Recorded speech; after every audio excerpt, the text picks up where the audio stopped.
حدیث میں نے پڑھی، میں حیران رہ گیا۔ میرے نبی کریم علیہ السلام نے فرمایا اپنی بیوی سے کبھی بغض نہ رکھنا، اگر اس کی ایک بات ناپسند ہو تو اسے چھوڑ کے وہ بات دیکھو جو تمہیں پسند ہے۔ میں اس حدیث کو پڑھ کے سوچنے لگا کہ کیا بیوی کا بھی بغض رکھتے ہیں لوگ؟ اب حضور نے کہا ہے تو اس کا مطلب ہے لوگ بیوی کا بغض بھی رکھتے ہیں۔ اب اس پر استدلال کر کے مجھے کہنا پڑے گا کہ سسرال والوں کا بغض بھی رکھتے ہیں، کہنا پڑے گا کہ بھائی کے سسرال والوں سے بھی بغض رکھتے۔ اس حدیث کی روشنی میں سمجھا کہ لوگ بھابھی کا بغض بھی رکھتے ہیں، بغض، ورنہ عادتیں تو ہماری بھی کئی بری ہوتی ہیں۔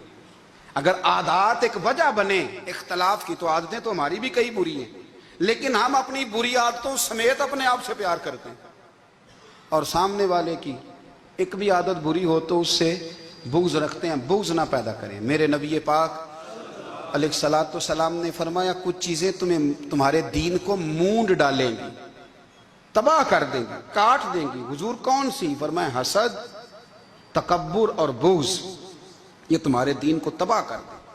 ہم بے چین اس لیے ہیں کہ ہم نے بہت سارے لوگوں کا بغض پالا ہوا ہے، اور ہر فیلڈ میں سیاستدان نے سیاستدان کا، ذاتیات پر اتر کے بات کرتے ہیں، معزز ترین لوگ، تاجر نے تاجر کا، اللہ ماشاءاللہ بعض جگہ پہ اہل علم بھی ایک دوسرے سے عداوت رکھتے ہیں۔ خدا را دل رب کریم کے آنے کا ٹھکانہ ہے، یہ صاف ہوگا تو اس میں رب رسول کے جلوے ہوں گے، اگر اس میں عداوت ہو، اس میں بغض ہو، اس میں کینہ ہو، نفاق ہو۔ سنیں میرے رسول کریم حضرت ابوبکر صدیق رضی اللہ تعالیٰ عنہ کہتے ہیں میں رو ہی پڑا۔ مکہ فتح ہوا نا تو اکرمہ بن ابو جہل نے پیغام بھیجا کہ میں نا کلمہ پڑھنے کے لیے آ رہا ہوں۔ بات لمبی ہے، میں موضوع پہ رہنا چاہتا ہوں۔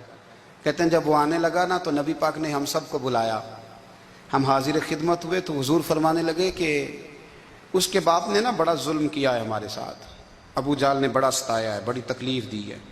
آپ مجھے بتلائیں کہ وہ ایک دفعہ کسی شادی پہ بحث ہوتی ہے بیوی کے بھائی کے ساتھ، پھر ساری زندگی اس بیچارے کو معافی، وہ 10 دفعہ گھر آتا ہے معافی مانگنے پر سوال ہی نہیں پیدا ہوتا، میں او ہو مجھے ہی کہہ دیا، یعنی پھر مجھے ہی کہہ دیا آپ نے، اور میری شان میں بے ادبی، اور پھر میں معاف کر دوں؟ توبہ توبہ توبہ، یہ کیسے ہو سکتا ہے؟ میری ناک نیچی ہو جائے گی، اور آپ نے مجھے کہہ دیا، سوال ہی نہیں پیدا ہوتا۔ اور یہ رونا میں اکثر ہوتا ہوں کہ شادی والے دن داماد صاحب کا زیادہ دماغ خراب ہوتا ہے۔ جب چھوٹی سالی کی شادی ہوتی ہے نا، اس دن اس کو بخار چڑھتا ہے، کوئی اس کو کان میں کہتا ہے تیری عزت نہیں کر دے، اس دن اس کا دماغ خراب ہو جاتا ہے، بچے اٹھا کے نکل آتا ہے، وہ بیچارہ سسر منتیں کر رہا ہوتا ہے کہ تیری مہربانی آ جا، یہ عزت کرا رہا ہے۔ تو میں نے کہا احتجاج کر کے جو عزت کرائی جاتی ہے وہ عزت نہیں ہوتی۔ ہاں یہاں مانگ کے عزت لیتے ہیں لوگ، یا احتجاج کی کوئی عزت ہے؟ آپ کے اندر کمالات اتنے ہوں کہ آپ کی عزت کرنے کو دل چاہے، یعنی مزہ آئے، یعنی لطف آئے، یعنی آپ دور بیٹھے ہوں تو کسی کا دل کرے آپ کو اسٹیج پہ بلانے کے لیے۔ یہ کیا بات ہوئی کہ چھائے جانا اور بھاگ کے آگے جانا؟ ان سے نکلیں۔ اکرمہ بن ابو جہل کلمہ پڑھنے کے ارادے سے آ رہے ہیں، حضور علیہ السلام نے صحابہ کو بلایا۔ کتنی زیادہ عداوت رکھی جا سکتی تھی معاذ اللہ؟ کب سے وہ چلا تھا ظلم کرنے، اور اس کے بعد اس کا بیٹا شروع ہو گیا۔ کتنی باتیں تھیں جو ناقابل معافی تھیں، پر کریم رسول نے ہمیں بتلایا ہے کہ سکون والی زندگی کہتے کس کو ہے۔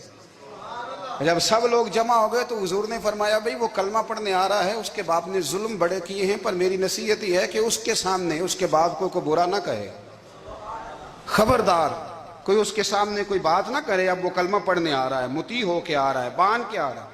کہتے ہیں اللہ کے رسول نے نا کافی دیر تک خطبہ دیا، بریفنگ دی، بات سمجھائی۔ جناب صدیق اکبر کہتے ہیں میں رو پڑا۔ ایک صحابی مجھے کہنے لگے تمہیں کیا ہوا؟ تو میں نے کہا میں مصطفیٰ کی رحمت پہ رو رہا ہوں، دیکھو کن کے لیے حضور گراؤنڈ بنا رہے ہیں، اے دیکھو کن کے لیے حضور تیاری کر رہے ہیں، جنہوں نے ساری زندگی دشمنی کی۔ خدا را یہ اندر سے عداوتیں نکال پھینکو۔